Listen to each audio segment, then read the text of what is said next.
thank you very much, everybody. A lot of progress is being made, as you see. And we're reopening our country, and it's very exciting. And it should have never happened. This plague should never have happened. It could have been stopped, but people chose not to stop it. And it's a very sad thing for the world, 184 countries at least. But it's a great honor to have you with us, friends of mine, who have been truly great business leaders and are great business leaders. And you're opening up your company again, too, if you think about it, right? You're sort of doing a reopening, but they're great companies and they'll do very well, hopefully better than ever before. And that's what we're seeing. We're seeing tremendous pent-up demand, and it's a beautiful thing to see. So it's wonderful to have America industry leaders, and that's what you are, true leaders, to the White House. You've been here before, all of you, and we've talked about it in different times. We built the greatest economy in the history of the world, and nobody even disputes that. And one day they walk in, they say, "Sir, we're going to have to close it up until we get rid of this hidden enemy, this terrible scourge." And that's what we did, and we did the right thing. We did an incredible job. We worked with the governments. We worked with states all over the country. We had no ventilators, or very few, from previous administrations, and we became the king of ventilators. We have thousands and thousands of ventilators. We're now helping other countries with ventilators. We had old-fashioned tests that didn't work. They were really obsolete. They didn't work. They were broken. And we end up, the testing has been incredible now, and to a level that nobody's seen. I got a call from President Moon of South Korea. He said, "Congratulations, your testing is just, nobody's ever seen anything like we're doing." We've tested more than all countries put together, and millions of tests, and the highest quality test. But it's great to be with you. We're joined by Matt Maddox of Wynn Resorts, Chris Reynolds of Toyota, Chris Nassetta of Hilton, Josh Bolton of the Business Roundtable, Walt Immer of Waffle House, and thanks to Vice President Mike Pence, Secretary Steve Mnuchin, and Secretary Eugene Scalia. That Scalia has very good genes. Where's Scalia? He has very good genes, that guy, I'll tell you. Scalia, he's got the Scalia genes, right? We all know what that means. We mourn, and I have to say this so strongly, we mourn every life tragically lost to the invisible enemy, and we're heartened that the worst of the pain and suffering is going to be behind us. We think we really have crossed a big boundary, and much better days are ahead. And I often say I see the light at the end of the tunnel very strongly. This demand is going to be incredible. I think next year is going to be an incredible year for our economy. I think the fourth quarter is going to be really, really good. Kevin, we were talking about that before. You maybe will say something. And we're going to be in a transition quarter next quarter, the third quarter.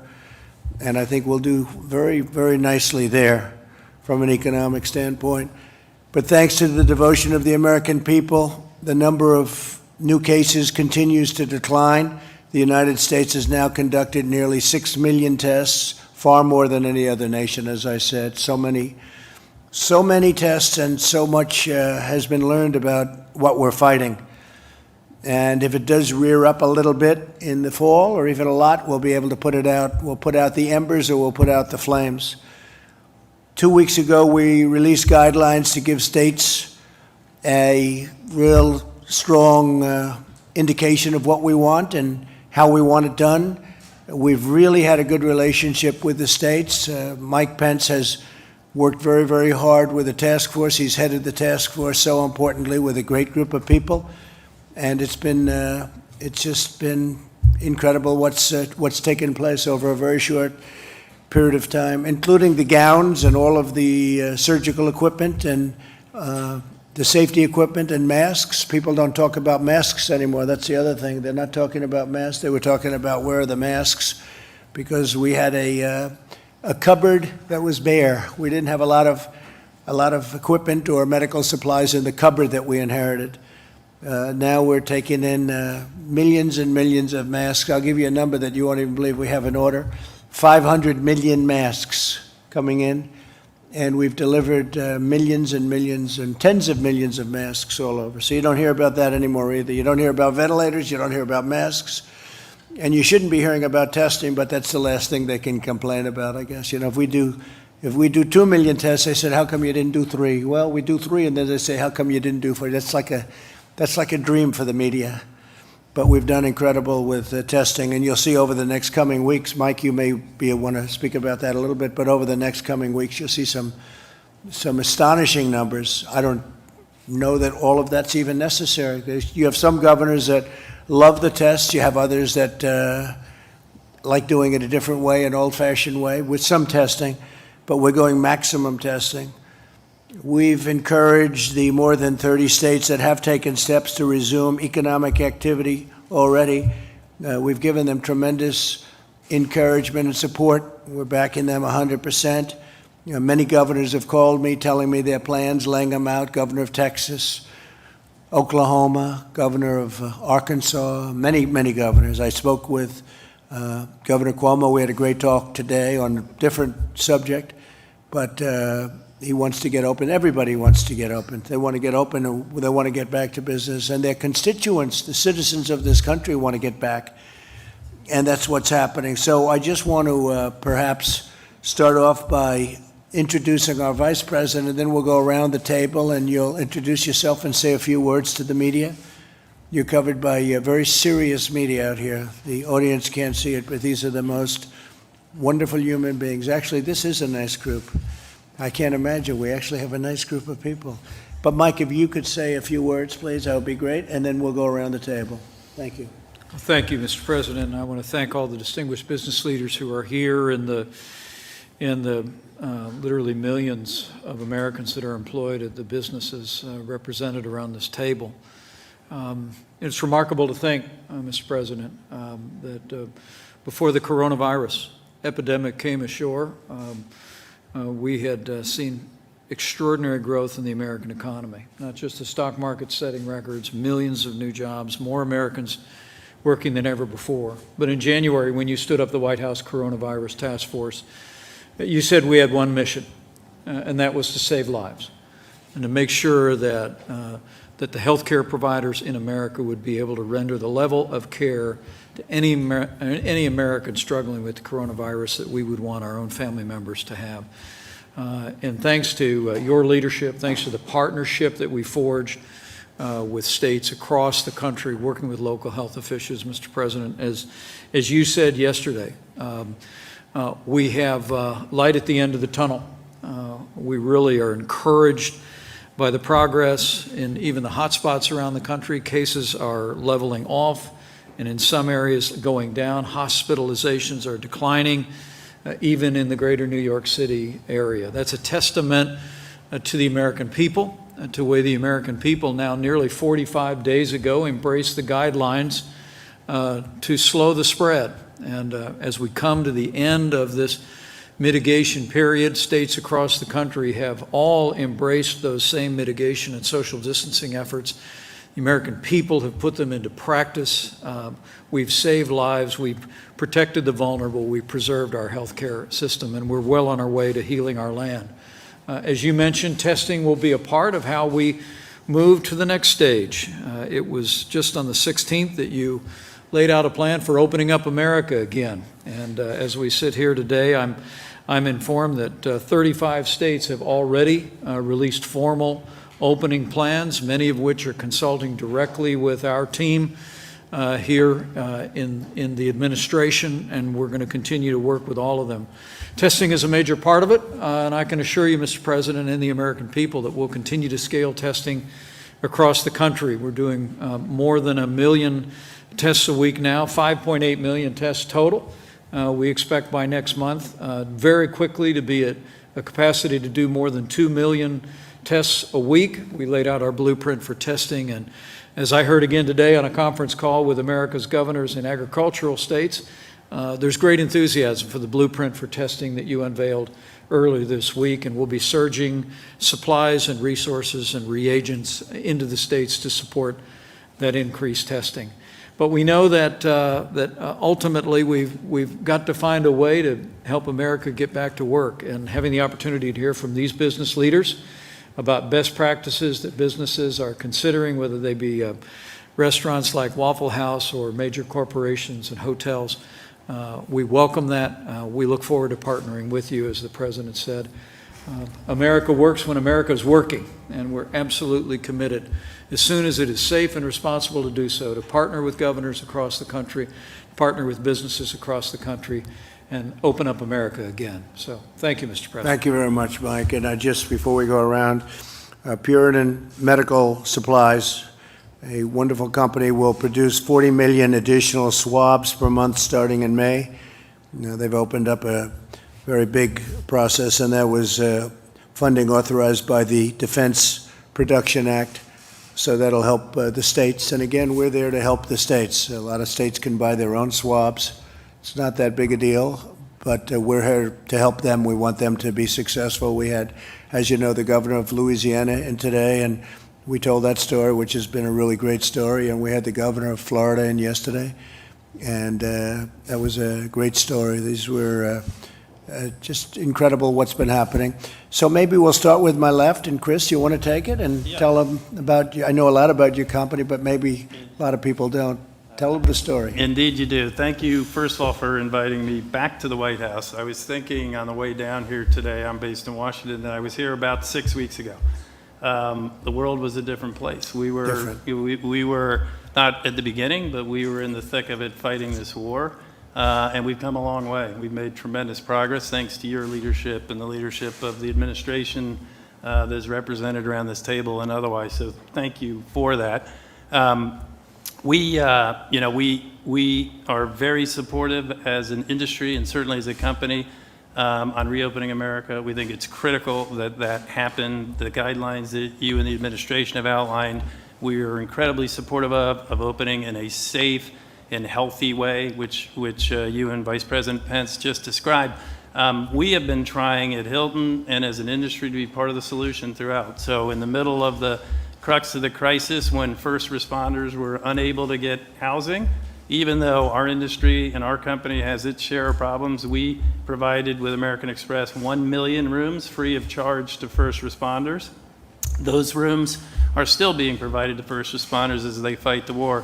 But now as we think about, and I spend my time predominantly on the reopening of our business, what we realize is that people do want to get out. They want safety. They want to be doing it in a way that is safe. They want to feel good about it, but they want to get out. They want to visit their family, their friends, their loved ones. They ultimately want to get around the country and do business again. And in order to do that, they want to feel safe. So all the work that you all are doing is obviously, as an administration in the States, is critical. What we're trying to do in our part is develop the best health and hygiene standards that exist. So when they stay in our hotels, they feel safe. So what we launched just this week was in a partnership with Lysol, one of the most respected brands with some of the best scientists on cleanliness and killing germs, and the Mayo Clinic, one of the most reputable health organizations in the world. We have developed and are working on the absolute best protocols so that when people come into our hotels, the rooms have been cleaned, they've been sealed, the public spaces have, and that they can feel safe and secure in that environment so they can get out and see the people they want to see and see this great country again like they used to. We've also been trying to work with the industry, and industry, to their credit, is trying to mobilize to create a consistent set of standards so that this isn't just Hilton. The whole industry, would have a set of health and hygiene standards that would make people comfortable. We will be sharing it with the administration, sharing it with governors already to try and create a standard. We stand ready as Hilton, and we stand ready as an industry to help get America open and moving again. That's great. Thank you very much. Great company, and you'll have it up and running again very soon. I know you very well, and you're going to do a great job reopening. We're reopening Hilton, and we're reopening our nation. A lot of companies are very excited right now. Steve, do you want to say just a couple of words about where we are with the different things, please? Well, I think, thank you, Mr. President, Mr. Vice President. It's great to see these companies here today. It's great to see the reopening. I think we're making an enormous amount of progress. Yesterday, we met with small businesses that we saw the benefit of the programs. Today, we're meeting with big businesses. I was particularly pleased to hear from Chris. He's been able to access the capital markets. Just the announcement of our facilities with the Federal Reserve created liquidity so that public companies could access the capital markets and not need to come to the governments for support. Thank you. Thank you very much. Please, how you doing? I'm doing great. Thank you, Mr. President. I'm Walt Amer with Waffle House in Atlanta, Georgia. It's an honor to be here today. Thank you for including me, probably a well-dressed cook and dishwasher. I don't know about big companies, but we're happy to be included. And thank you too, Mr. Vice President, for all of your support.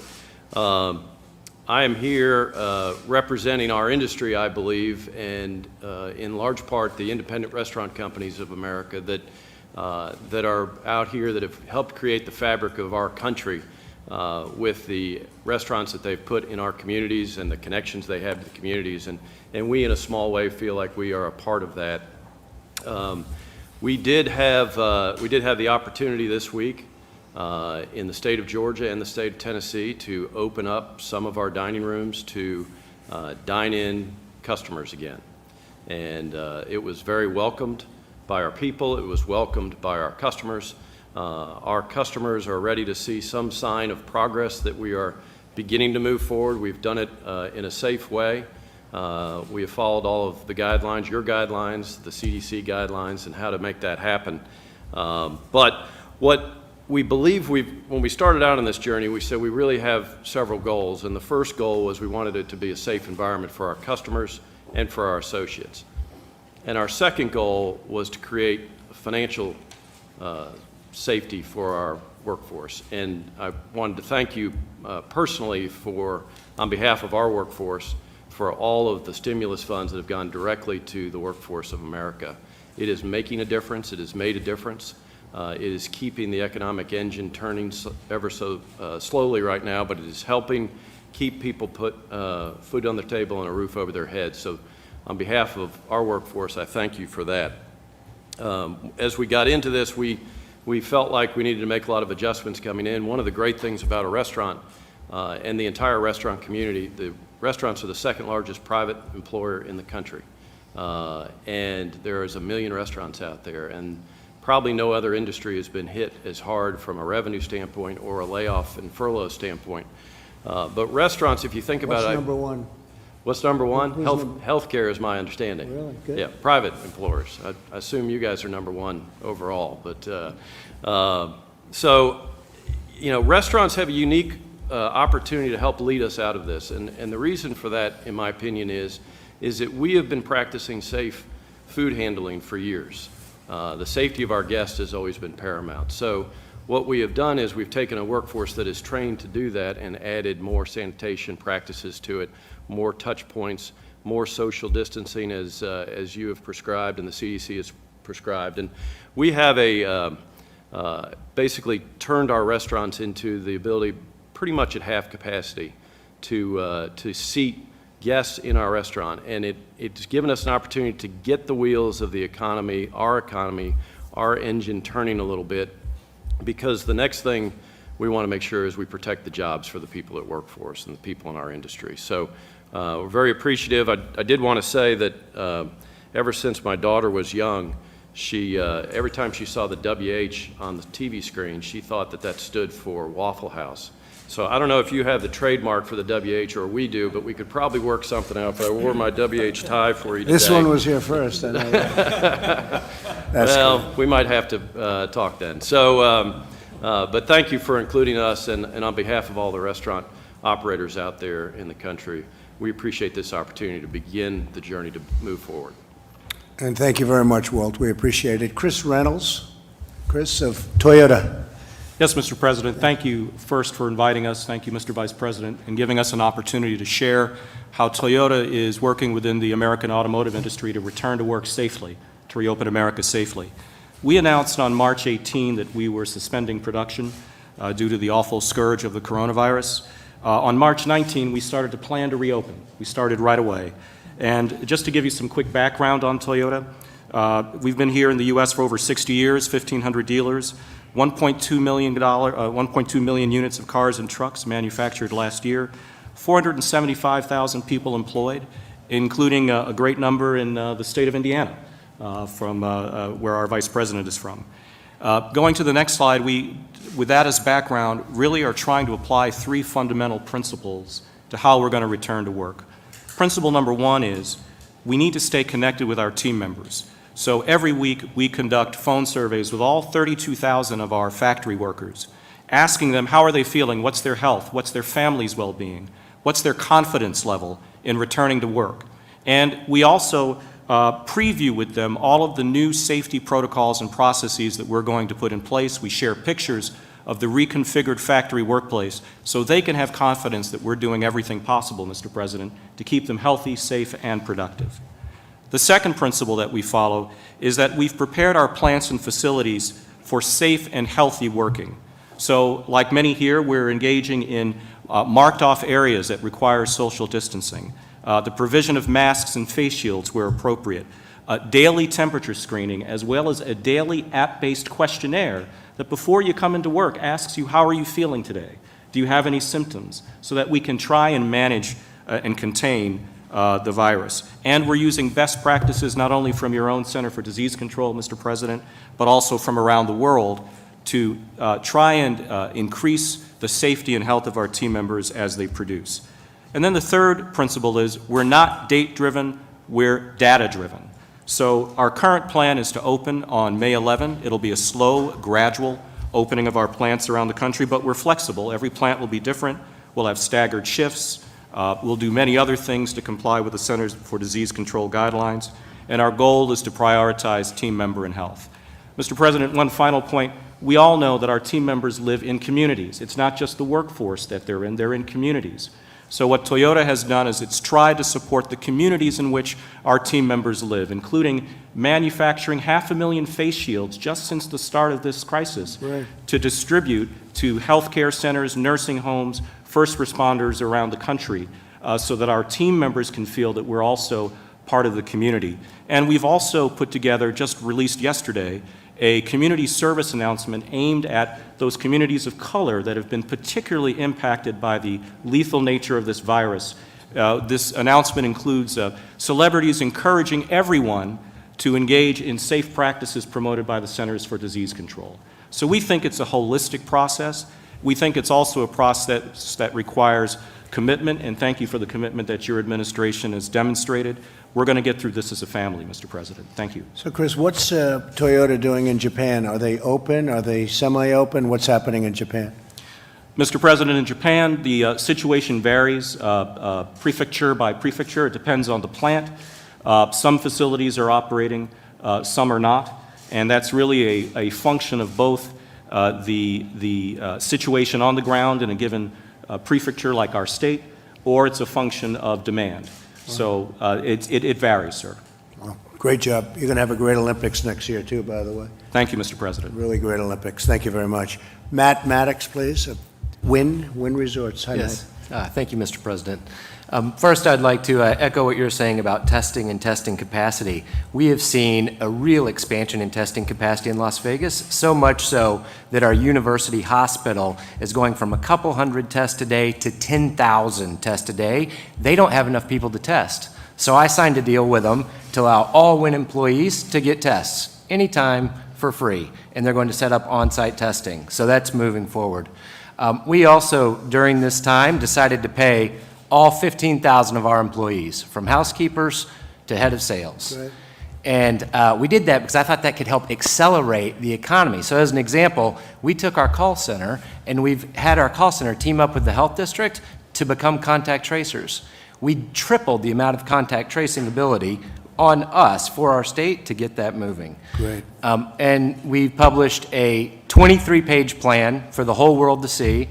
10 days ago that lays out exactly what we think a strip opening would look like. We have thermal cameras at our entrances. We have company-supplied PPE. We have just about every UV technology that you can think of for disinfectant. So we're ready, and I'm encouraging our state that we need to begin a phased approach and get back to business. So, Matt, when do you think the Las Vegas Strip will be opening? Do you have any idea? So the plan that I put forward to the state is this week, let's start phase one, golf course, tennis courts, small restaurants, small retails, nail salons, et cetera, with social distancing in place. Judge the benchmarks that we've prepared. We prepared 3 benchmarks based on disease growth, ICU capacity, and testing positivity rate. We're going to have them out there public every day. If we're inside those benchmarks in 3 weeks, then on Memorial Day, I would hope that we're open. And you have a lot of excess testing capacity. That's great. We do. Others have said that too. We do. Ron DeSantis said it yesterday. So all 12,000 of our employees in Las Vegas can now go get a test. That's fantastic. Thank you very much. Great Sure. job. Say hello to all of my friends. I will. I All will, right. of course. Josh Bolton, please. Josh, Business Roundtable. Mr. President. And does a great job at the Business Roundtable. Thank you, Josh. Thank you, Mr. President. Thanks for this opportunity. I'm Josh Bolton. I'm CEO of the Business Roundtable, an organization of nearly 200 of America's leading CEOs who collectively employ over 15 million people. Every sector of the economy is represented in our organization, so we have an opportunity to get a view of the big picture. And, Mr. President, we don't need to tell you that right now the big picture is very challenging. We're facing the largest economic crisis certainly in our lifetimes, and all of our members are keenly aware of that. We think now is the moment that it's critical that the country start getting back to business as rapidly as possible, not just for the health of the economy, but for the health and well-being of all of our citizens in our country. Successful reopening will depend, as the other panelists have said, on a lot of different elements, and if I may, I'd like to highlight 3. Top of the list is safety first. Business Roundtable companies are all uniformly committed, above all, to protecting the lives and the well-being of their employees and their customers. And that means following sound public health guidance like the guidance that has issued here from the very capable people on your team. At Business Roundtable, all of our members either already have in place or are formulating careful plans for responsibly transitioning back to work, like the plans we've heard about just now this afternoon. They're devising new measures around personal protective equipment, cleaning procedures, virus screening, ongoing social distancing in the workplace, all of the things that you know about, and they all seem to be excellent plans. Which takes me to my second point, which is consistent guidelines. No matter how good every company's transition plan is, and we've heard a lot of good ones here this afternoon, public confidence will be undermined and the speed of the reopening will be dramatically slowed if we're all doing different things. And that's why the Business Roundtable has called for clear, science-based guidance from the federal and state governments on appropriate safety measures in multiple workplace and commercial settings at different stages in the progression of the disease. The White House guidelines, Mr. President, that you highlighted in your first slide, the ones that came out 2 weeks ago, are an excellent start in identifying a common set of phases for dealing with reopening. And a number of states are off to a really good start in identifying recommended safety measures in each of various different settings. Now we think, since we are now on the cusp of many places being ready to reopen more fully, we think more specific guidance is needed. And so on Friday, we sent to the Vice President and to all the governors a set of recommendations on the kinds of consistent guidance our businesses feel is necessary for the safest and fastest reopening.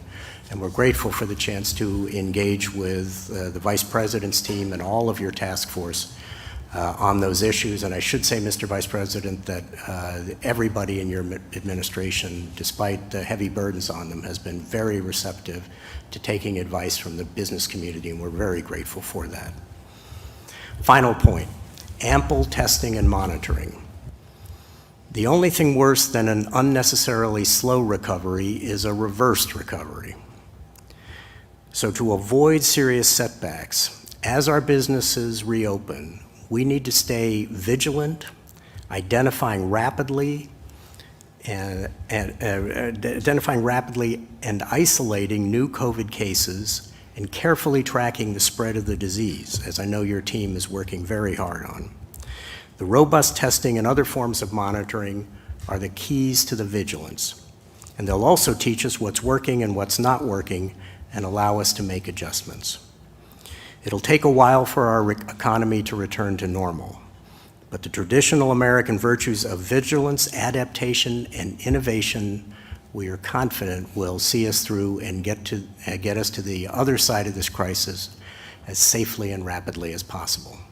Thank you, Mr. President, for this opportunity. Thank you very much, Josh. That's great. The numbers, when you look at the stock market today, the enthusiasm is great. It's up very substantially, as you know. And I think people are seeing a very big year coming up next year, and I think they're seeing a very big fourth quarter. Larry, would you like to say, Larry Kudlow, a few words, please? Just a few words. Thanks to everybody, Mr. President, Mr. Vice President, and all the business folks, and my friend Steve Mnuchin. This is a tough one. I've been around a while. This is a tough one, and the contraction is going to go on for a bit. But I like what I hear around the table, and I agree with the President. We will see a growing, recovering economy by summertime and the back end of the year, and it's going to extend into 2021. That's what I think is going to happen, and I think the stock market is signaling some of that. I wanted to buck it over to my dear friend and colleague, Kevin Hassett. He gave it to me over in the Oval yesterday. I want to send it over to him today, but I appreciate it, Mr. President. Thank you, sir. Thank you, Larry. And Mr. President, Mr. Vice President, I think when I first came back in early March, that it was clear that you had a first objective with respect to the economy of building a bridge to the next shore, the other shore, when we could restart the economy. And it was really massive fiscal action that made it so that a day like today could be possible, whereas you look around, there are all these businesses that have the wherewithal to start up, and it's because they've stayed connected to their employees. The checks that we've mailed to citizens means that there's going to be demand for their products. And so the big negative numbers that we're going to be seeing over the next few months don't necessarily mean what they would have meant absent all those policies. And so I think that we all have a great deal of optimism about how quickly the economy can come back, and it's precisely because of what we see in the room today, that people have come up with plans based on the guidance that your task force, Mr. Vice President, have given that make it so that they can operate safely, and they're gradually across the country opening up and getting back to work, and they're able to do so because of the lifeline that you, Mr. President, threw them with all of the first three phases of fiscal policy. Thank you. And it's great to have you back, too. Very talented guy. At least you made a lot of good predictions, and your predictions all turned out. Between you and Larry, it's a tremendous team. Thank you both very much. Gene, Secretary of a very important thing called labor. What's more important than labor? Well, it is so important. And, Mr. President, I was pleased to be able to tell you earlier today that as of yesterday, all 50 states in the District of Columbia are now offering the additional $600 in unemployment insurance that was part of the CARES Act that you signed last month. This was an additional benefit on top of what the states were already making available in unemployment, and one important part of your program to support workers during this difficult time. As you know, the states have had some challenges with their computer systems. We've been working with them. This is not declaring victory on all aspects of delivering those unemployment benefits, but it is a milestone I wanted to note. I have been very pleased to hear the discussion among this group about all the steps that companies are taking to keep their workers safe. I think we all appreciate that confidence on the part of workers that they will be safe in the workplace is going to be an important part of the reopening. as well as confidence on the part of business about what needs to be done, and that when those steps are taken, they will have satisfied their obligations. We at the Labor Department have been working carefully in conjunction with the CDC to provide guidance for a variety of different workplaces so that employers and companies know what needs to be done, and employees know as well. And we'll continue to do that. We're also receiving complaints from workers who worry about safe work conditions, or that they might have experienced some adverse action for raising safety concerns, and we'll look into those, and we have the tools that we need from an enforcement perspective if workers' rights aren't respected. But I'm so heartened to hear the steps that businesses want to take and are taking to support their workers. Just a last observation, Mr. President.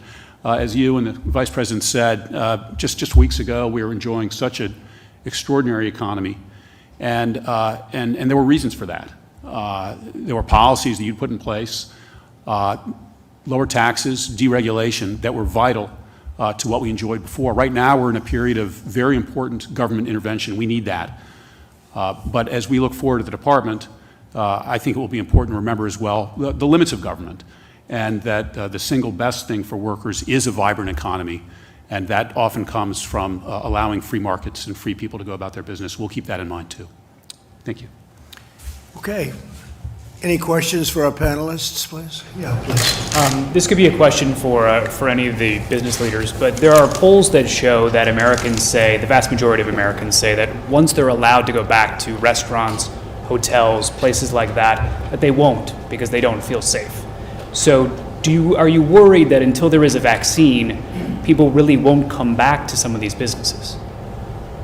Of course we worry about it, and we see some of the same polling, and we're talking to our customers by the tens of millions, hundreds of millions. Last year we served 180 million people, so we have a pretty big and extensive customer base. What we're hearing from our customers is that they're desperate to get back out and move around and see their country again and see their friends again. They obviously want to do it in a safe and healthy way. And so I think our customers are saying they're looking for the government, both state and federal government, to focus on testing so that they understand, what real mortality rates are, as work has been done with the Stanford test and the data in Norway and other data points that are coming out as the administration and states do more and more testing. I think our customers, what I'm hearing from our customers, they're starting to understand, while every life is precious, that the reality of the ultimate mortality rates here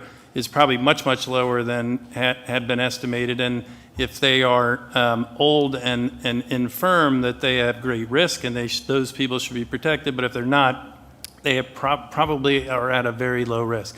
They're then looking for, which is why we launched this week Clean Stay, and while we're working with our industry, they want to know that people are being responsible, right? They want to know that we are doing the testing, the social distancing, that we are using protocols and PPE in protecting our employees so that they can protect customers, that we're being very thoughtful and sensible, that when they do come and stay with us or they enter into a restaurant where we've always had good hygiene, as you heard earlier, we are, our people are trained to have good hygiene, but we up our game so that when they're with us, they feel safe. So I think it's a combination of those things that are happening, of broadly understanding the real risk that they have, and then mitigating that risk even further by the specific actions that we all take in our places of work with our team members and thus ultimately with our customers.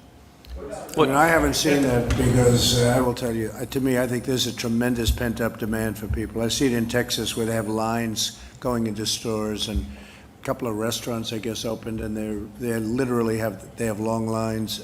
I think there's a tremendous pent-up demand. I've been at the White House now for many months, and I'd like to get out. As much as I love this is the most beautiful house in the world, in my opinion. But I think there's just a great demand to get out and get our country going again, and that includes going to restaurants and hotels. And I think you're going to find, Chris, that you're going to do a lot of business that you're not even thinking about. I'm seeing it, I feel it, and I've felt a lot of things over the years, including, I think I can win for president, and frankly, I really feel that next year is going to be a very good year economically. We're going to be back in business. So we'll have to see. I mean, only time will tell, but there's a lot of good feelings and a lot of good decisions have been made by a lot of very talented people. So I'm feeling very much that it's going to be very successful. For you, Mr. President, do you want the FDA to issue an emergency use authorization for remdesivir? Well, it's a big thing what happened just recently where they came up with something that has a very substantial percentage. You know, it's a building block. Tony said it today. I thought it was very well expressed. He said that's a building block. That means that's a very substantial chunk of a step. And that's a building block to the ultimate step. That's a big building block when you hear, I guess, 31%. So it was very good. Yeah, I want them to go as quickly as they can. Stephen Hahn, Dr. Hahn, has been incredible at the FDA. He's getting things done at record time. There's never been anything like it. And yeah, we want it. We want everything to be safe, but we would like to see very quick approvals, especially with things that work. Thank you. Mr. President, Mr. Bolton and others suggested that they'd like to see federal guidelines for some of these companies, explicit federal guidelines for some of these companies and factories opening back up. So far, you've given a lot of discretion to companies and states, but is that somewhere where you'd be willing to step in and do more? Well, we will step in if we see something wrong. We have given discretion to the governors. I've become very well acquainted with the governors. You have some very talented governors, frankly, and probably some that are a little bit less talented. That's okay, but it's a very talented group of people. And they're working with us. We're helping them, whether it's ventilators or swabs that they can't get, we're there. And we've taken in billions and billions of dollars worth of equipment and distributed to the states. And, you know, you've heard the calls, and we have no problems. We're doing really well, and we're backing them up.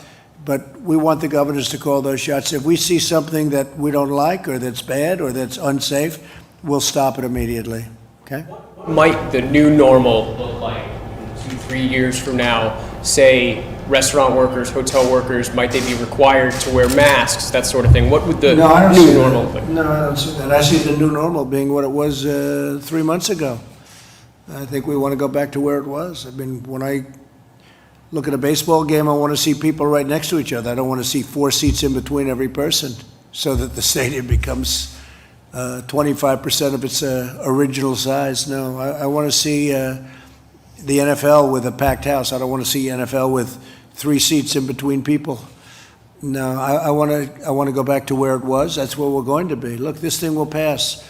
And when it passes, that'll be a great achievement. And we've done a very good job. It's far too many people, needlessly, because it could have been stopped at the point of origin. And somehow we weren't helped by whether it's World Health Organization or China, whoever. We weren't, they didn't do what should have been done. It's very sad, actually, for the whole world. It's a very sad thing. It's a very, very sad event. It's a war against the invisible enemy, and we're now on the other side, and I think what I want to see is I want to see where it was. And I think we have a chance to have an incredible year next year. Now, not if somebody's going to come in like our opponents and raise taxes all over the place. They want to raise taxes. That will kill something very fast. We have something that's very special. We built the greatest economy in the world, and I want to get that back as soon as possible. I think we can start getting it back very, very quickly. Look at the stock market today. When it has that kind of, Kevin and Larry, when it has that kind of, Josh, when it has that kind of a bounce today, as much as it went up, but I think it set almost a record over the last week, right? It's almost a record. And this is in the midst of something. Now, we're not in the midst. They feel we're at the other side of it, or you wouldn't be seeing numbers like this. But so we're at 24,000, maybe even a little above 24,000, and we were at 29,000. We never broke 30 on the Dow.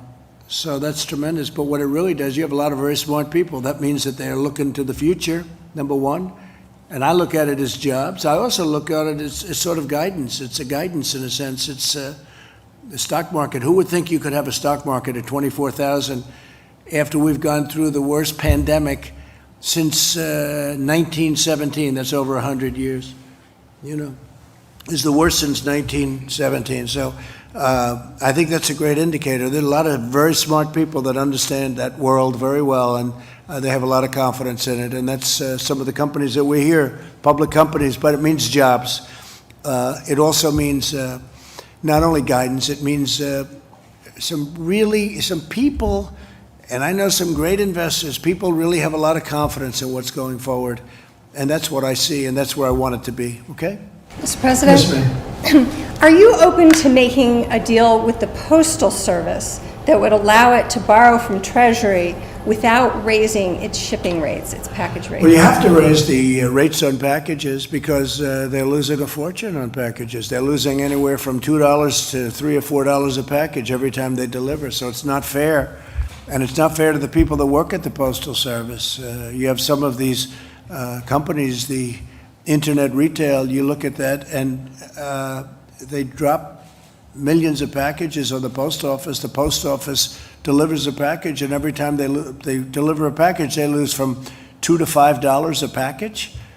And what kind of a business is that? And you could never replicate the post office. The post office is massive, but they've got places in little sections of our country that no company could ever go to, that took hundreds of years to build the post office.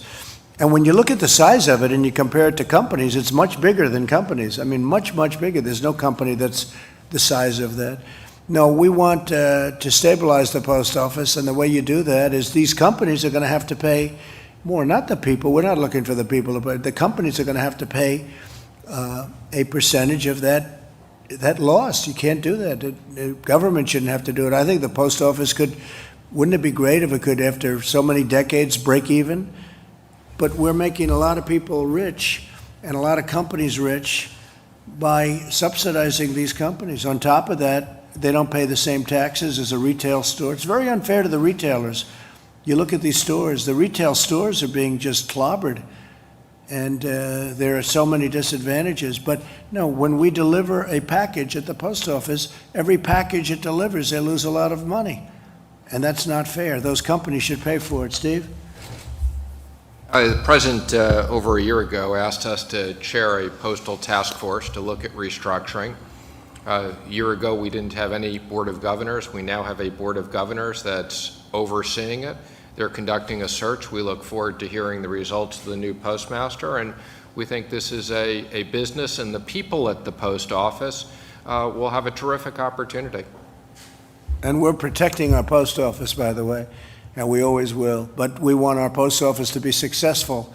We don't want it to be a laughing stock and a stupidly run organization the way it's been for so many decades now. It's ridiculous. And then we make other people rich. We make other people rich because we're willing to deliver packages at a fraction of the cost, so other people gain by it. And by the way, and you're hurting a lot of other people because you're hurting retailers. You look at stores where the stores they have to pay rent and taxes and all sorts of things that these companies don't have to pay. So it's not a fair situation. We want to take care of our taxpayers, and we want to take care of, very, very importantly, the people that work at the post office. Yes, please. Mr. President, if there is another round of aid for the states and communities, are you going to try to restrict that aid from going to sanctuary cities and states? I don't think you should have sanctuary cities if they get that kind of aid. You know, if you're going to get aid to the cities and states for the kind of numbers you're talking about, billions of dollars, I don't think you should have sanctuary cities. And by the way, the people that have sanctuary cities, they don't like it. I think politicians like it a lot more. I go to California, I go to lots of different places, and I have people with a very liberal bent saying they don't like sanctuary cities. They don't want criminals to be in sanctuary. They want security. They want safety, and you know they want borders too. They don't want people pouring across into our country. And you know, I was there a long time ago. The wall is up to 175 miles built now, and the numbers are incredibly good because all of that 175 miles, nobody comes through. Nobody even comes close to coming through, unless you have a climber of Mount Everest. But even they don't. It's not even easy for them, Josh. So it's been good. But very important for you, we want our farmers to be able to get the help, and we work it so it's actually easier for them to get in. you know, they've been taking some people that they've had for years and years that come with the crops and everything else, and that really have been great for the farmers. And we want that to continue and actually continue at an easier pace. We're working it so it comes in, so that kind of help can come in even easier, which I think you have to tell your people. Could I just follow up and Yes, ask explicitly, will you seek to prevent the next round of aid from going to sanctuary states and cities? Well, number one, we shouldn't have to pay anything anyway, because all they do is make it very hard for law enforcement. So that's number one. But I think in the bigger picture, I don't see helping cities and states if they're going to be sanctuary, because all sanctuary means to me is it's protecting a lot of criminals and others, many people, but there are criminals. And, you know, you write about it all the time. I see stories every day where somebody's being totally protected. ICE can't get to them. Law enforcement can't get to them. You look at law enforcement hates sanctuary cities. We want a safe country. We don't want people that are criminals and criminals from other countries in many cases protected, and you can't get to them. And then we're supposed to make massive payments to those states to bail out what they've done wrong over a 25-year period. So we'll see. That'll be a subject that will be discussed, certainly, sanctuary cities. I think maybe it was brought up yesterday, and I made the statement, and people were surprised to hear it, but they shouldn't be surprised. Okay? Thank you. Mr. President, when would you like the country to fully be reopened to the way it was before, as you mentioned? Well, we talked about it, and very strongly Josh mentioned safety. Have to have safety. But at the same time, people want this country open. The people here want it open. And there is a danger to too much being confined to a house or an apartment or wherever you live. You can't, we got to start moving along. And with all of the testing we're doing, with all of the things we're doing, you can do this now. And governors are actually, a lot of pressure is being put on governors right now by the people in their states. They want to get it open, and that's what you want. That's what we all want. And with all of the procedures and safety, we've learned a lot about this hidden enemy. We've learned a lot, and there'll be pockets of fire, and we'll put them out. We'll put them out very, very quickly. But, you know, during this period of time, I think we've really learned a tremendous amount about how to handle it. Nothing easy, but we want safety. So we want safety, and we want economic, where people can go and make a great living and go back to living the way, I mean, you had people, we had wonderful people in yesterday where the business was going to be lost other than what we did, Steve, with the great programs that we set up. Their businesses were gone. One man, he was a chef with 5 children, and his mother lived with him and his wife, and he lost his job for the first time in his life. Some of you were there. And you had others that were equally so. It was pretty amazing. I thought it was pretty amazing display of what we've done to help a lot of people. And you have millions of people like that, millions that have been helped where they wouldn't have a job right now, and where the small business would have closed. Now, these are big businesses, but the small businesses would have closed. And I think it's great when WIN, which is a terrific group of people, but when Matt says that, we're supporting all of the people, I know what that is. That's a big, you practically a full staff and you have no income. That's a big thing. That's a great thing. And I hope you're rewarded for that. Thank you. Thank you very much. No, it's a tremendous thing. Is there a target date? Well, yeah, its target date is as soon as possible. Some states are already open. I mean, they're opening up rapidly. We have a number of them opening up on Monday. We have a number of them opening up sooner than that, as you know, or at least partially opening. Some of them even even with a very strong bent toward opening, they're opening up where they'll open a certain amount here, restaurants at 25%, then going to 50%, then ultimately we want to be back to where we're 100%. We don't want. I had one restaurant owner come up to me and said, "Sir, I'm going to be opening up, but if I distance too much, I have 50% of the restaurant I had." I said, "And you'll also have a worse atmosphere." We want to be back where we can we want it to be the way it was, because the way it was is the right way. We can't have somebody with a half a restaurant. You understand? He had 175 seats, now he's got half. That's not going to pay the rent or whatever. Same thing with an owner. I was on the phone with the commissioners and some of the owners of sports, of big-time sports, and he was talking almost like he was going to have 2 or 3 seats in between everybody that was there. And I said, you know, you're not going to have to do that for that long. You know, you're going to be back. He said, really? Oh, really? He was like, I don't want people to get used to this because this virus is going to be gone. And when it's gone, you want to get back to normal.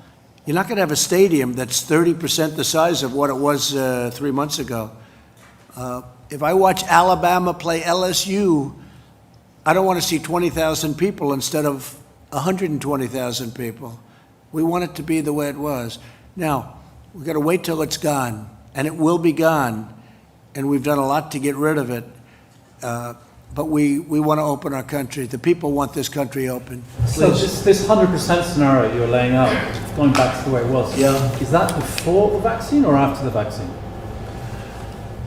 So a lot of progress is being made on a vaccine, but you never know, right? You never know. You know, with SARS, they didn't come up with a vaccine, and sometimes they don't, and sometimes they do. I will say this, I don't think there was the same effort, because a lot of people don't know what SARS is, and some people do. But they do come up with vaccines. I mean, you look at what's happened as an example with Ebola, with AIDS, with others that have been so incredibly successfully, if not eradicated, certainly it's been incredible what some of, you know, with what these people that I'm dealing with right now, like Gilead today, with, you know, what they came up with as an example, that's far ahead of schedule. So we're looking for vaccines, we're looking for therapeutics also. I mean, I think therapeutics right now, I'd rather, if you gave me both, I'd rather have the therapy, because that, you know, makes people better right now, whether it's helping them along or makes them better almost instantly. We have to see. But there's tremendous work on therapeutics going on, and I think we're having some good results. One of them was Gilead today. 100% the full restaurants, the stadiums, theoretically could come before the vaccine. No, I'm not relying on that. I hope that's going to happen. Johnson & Johnson, Oxford, you know, you hear a lot of very good stories. I'm hearing them really firsthand, good stories, very promising, but they have to test it. You know, maybe it's not safe. Maybe it eradicates it, but it's not safe. And, you know, they have to do testing with vaccines, whereas the therapeutics, it goes a lot quicker in terms of the process. No, if you don't have a vaccine, if the virus is gone, we're like we were before. But having a vaccine would be a great thing. And I think we're going to get there in this case just based on what I know, but we'll see what happens. Look, the Gilead research has been, I mean, that's gone so fast. That's gone at a level of speed that nobody's ever seen before. And that's a stepping stone. So I think they're doing very well. But no, I want to get back with or without, but I want, you know, obviously we have to wait till it's gone. It will be gone. And we want to be back to where we were. Yes? Without a vaccine, sir, why do you think the virus will just be gone? It's going to go. It's going to leave. It's going to be gone. It's going to be eradicated. And it might take longer. It might be in smaller sections. It won't be what we had. And we also learned a lot. Again, if you have a flare-up in a certain area, if you have I call them burning embers, boom, we put it out. We know how to put it out now, but we put it out. And now we're equipped. Now we have more ventilators than anyone thought was possible. I mean, we're doing a tremendous service for the world right now. We're giving ventilators. You know, we're making hundreds of thousands of ventilators in, I believe, 9 different plants that made other products, in some cases cars, in some places other things. These companies, General Motors and Ford in another way, and GE, so many companies, Honeywell, they've stepped up. 3M has been terrific. They've stepped up like nobody's ever seen before. And the job they're doing is great. And I'll tell you, I think the job that they're doing on vaccines and on therapeutics has been great too. We'll see. I mean, we'll let you know about that in a little while. Please. Anybody else? Yeah, Mr. President, oil's up today, partially on reports that the Treasury Secretary and others may have. What is it up to? Depends on which, but it's about $25.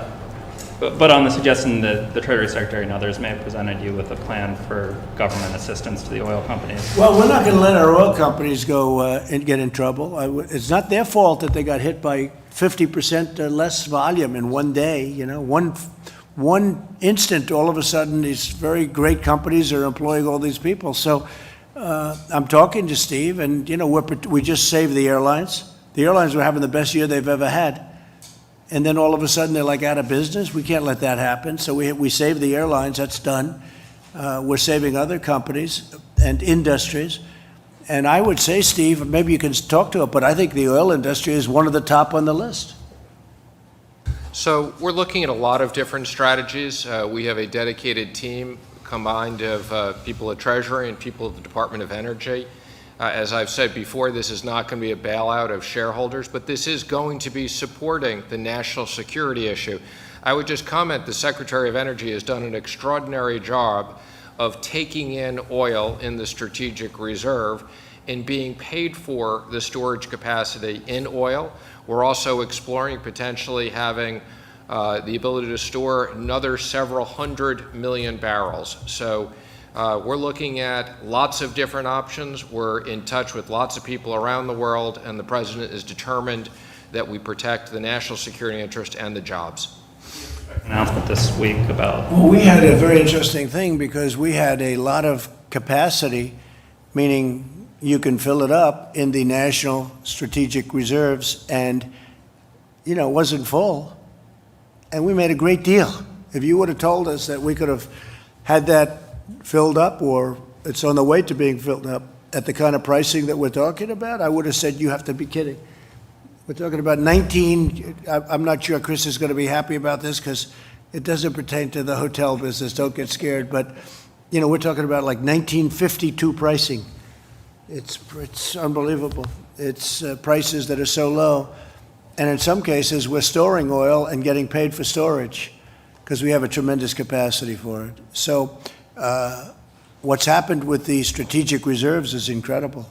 And additional aid might be announced this week, or do you have a timeline for that? Say it. Additional aid might be announced this week, or do you have a timeline for it? On that? For oil companies. Well, you mean a plan to help them out? Yes. I would say shortly. I mean, right now we're dealing with some of the big ones, but the big ones are very strong. They've been very strong over the years. I think that they're not going to have the problem. But we have a lot of great people and a lot of great jobs in Texas and Oklahoma and North Dakota and other states that are great. It's energy. It's not. I don't even call it oil. I call it energy. This is the backbone of the world, really. You know, you can talk all of the green. I'm all for green, but the green can't power these massive factories that are being built in this country. It just can't. The windmills aren't going to be able to do it. And solar's not going to be able to do it. I love solar, but it's not going to be able to do it. And, you know, we're getting it for the right price, but we're not going to we're energy independent. We're not going to let our energy industry down. We're not going to let them, and it's not our fault. It's not their fault. But we're not going to let anything happen to them, so we're working on that very hard. I think protecting energy and energy independence, to me, that's a very big part of what happened. You know, energy has really helped me turn this country into the economic power that it's been, and we're not going to let that go. And sure, it's going to have a couple of bad years. We have a tremendous oversupply. The reason we have the oversupply, though, number one, it was a very efficient business, and but the reason we have it is because the demand got cut in half one day by this plague. One day, all of a sudden, take a look at the roads. It goes from packed highways, everybody traveling, going all over, to no cars on the road. I mean, that was 25, 30% right there. But then there's other things, factories that aren't working right now because of this. We did a great thing last night, using the powers that we have to make sure that the processors and all of the delivery of our food chain, that it was protected and safe. And those people, we were on the phone with all of them this morning, pretty much all of them, as you probably know. They were cheering, literally cheering over the phone. We did some good moves, not money moves so much as common sense moves, because they were being hurt by stupidity. And we have them really back online. So I think that we put out, that's called burning embers too. We put out a fire. So there'll be plenty of meat and pork and everything that you want, yeah. And Mr. President, you said you were anxious to get out of the White House. Might we see some travel in the next week or so? I think so. I think I'm going to Arizona next week, and we look forward to that. And I'm going to, I hope, Ohio very soon. And we're going to start to move around, and hopefully in the not too distant future, we'll have some massive rallies and people will be sitting next to each other. I can't imagine a rally where you have every fourth seat full, every 6 seats are empty for every one that you have full. That wouldn't look too good. No, I hope that we're going to be able to do some good old-fashioned 25,000 person rallies where everyone's going wild because they love our country. Okay. Do you expect that to happen? Well, I'm going to Arizona, and that's a little bit different. That's having to do with industry, because it's too soon for the big everybody get together and stand next to each other crowds. But that'll be next week. I don't know. It'll depend. It also depends on states. You have different states. Some states are really in great shape now, and some states will be in great shape. But a lot of progress has been made. A lot of progress has been made. It's pretty incredible. Even if you look in New York, I spoke with Governor Cuomo at length today, and they're on that other side of the curve. A lot less. It's been hit very hard. It's New York, and you probably would expect that. But they're on the other side of that curve. The bed usage and the people coming to hospitals is way down, much lower than it was. So a lot of very positive signs are happening. Okay. So, President, do you expect to be able to hold rallies before the election? Do you I think hope so. I hope so. Look, we have a tremendous pent-up demand. They love what we're doing. They don't want to have taxes raised. They don't want to have stupid things happening. They like the trade deals. We've made great trade deals. I mean, the greatest trade deals ever made in this country. And that's what they want. And we have a lot of them that were lined up and ready to be done, right, Kevin? We have deals that were lined up with countries ready to be done that were so good for our country, so good for our workers. And then this scourge came along, and, that's the last thing people are thinking about right now. It's, we put them on hold for a little while. But no, I hope to see football games and baseball games and basketball. Now for basketball, you're going to have a little bit of a time. I don't know what they're going to do. Maybe they'll be able to play sort of toward the finals or the playoffs or whatever they're doing. I saw baseball's doing something very unusual. I don't know if I agree with that. I'd like to see the Yankees play at Yankee Stadium. I see they have some ideas for baseball that are very different. I guess I'm a traditionalist, but I think they'd be able to play at Yankee Stadium with obviously smaller crowds, and then the crowds would start to build as things get to be a little bit better. But no, I think you're going to see some big things happening. And again, this is going away. This is going away. I think we're going to come up with vaccines and all, but this is going away. And when it's gone, we're going to be doing a lot of things. And again, you have to look other areas. There are areas, we all look at New York, and we see New York and New Jersey and some of these very high-density places where they're doing a very good job. It's just, it's not easy. But you have areas that are really at a very low point and really heading south quickly. And that's what we want. So we'll see how it all works out. I think it's working very good. How about one more? Anybody else? Just on that point of this going away, not to belabor the point, but isn't it going away because people are staying in their homes and people are not traveling, and once they come back out, there's no evidence that it would go away? Maybe that's it. And I cannot tell you how dedicated the people of this country have been in terms of that. Yeah, one thing, if you stay in your home, you're not catching it.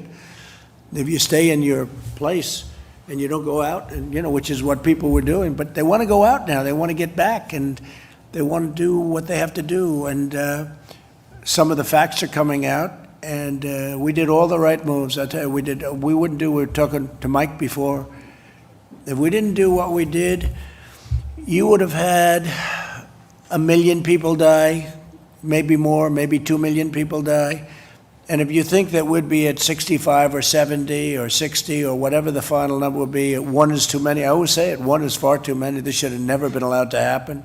should have been stopped a long time ago before it ever got here or to other countries.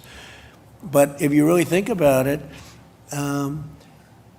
you could have had, I take a look at Elmhurst Hospital, or I take a look at some of these places that I know growing up in Queens, and I know Elmhurst Hospital, I know these places very well, like the back of my hand. And you'd see body bags lying all over the hallways and outside and going into refrigerated trucks. And multiply that number by 10 or 20, if we didn't do what we did, it wouldn't be acceptable. It wouldn't be sustainable. Nobody would have accepted that. It would have been a terrible thing. We've done it right. I can't believe how incredible the American people have been, because they went out and they really did this, Chris. You know, when you think they went out and they did what they had to do. You know, every once in a while a country like Sweden will be thrown out, or Brazil. Now Brazil's having a hard time because they're having a hard time. But Sweden, the people in Sweden, they're not running around and shaking hands and hugging and kissing each other. You know, the bars are closed and the people are staying in the house. The prime minister doesn't have to say in Sweden, stay in your house. The people stay there automatically. And, they're using that as an example. But they've been hit hard. But again, you call it automatic. I mean, it's automatic distancing, it's automatic protection. But places were closed, the bars were closed. You can't stand at the bars, you can't do certain things. What we did is a great tribute to this country. But if we lose 65,000 people, it's so crazy to say it, it's just so horrible. But if we lose 65,000 people, and instead of that going the other route, we would have lost 1 million or 1.5 million or 2 million, it's possible. It's possible that you lost more. But could you imagine, look how horrible it is to lose 65 and then multiply that times many, many times. That would not be sustainable.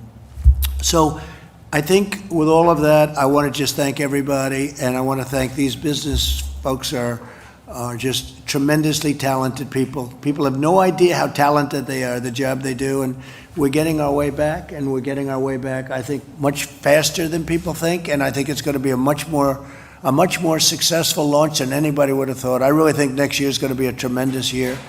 And I think the fourth quarter is going to be, Larry, I think the fourth quarter is going to be fantastic. I can feel it. I feel great. Thank you. Yeah, I can feel the demand. It's going to be really fantastic. Thank you very much, everybody. 怎么又晚了？这诊所太远了，这里多开几间就好了。政府里需要有我们的人，需求才会被听到。哎，你们两个都对，可光说有什么用呢？填好2020年的人口普查，就可以协助公共资金的分配，比如地方医疗、更多的政府席位。想要给自己发声啊，赶紧上网填，打电话也行。请上2020census.gov 完成普查。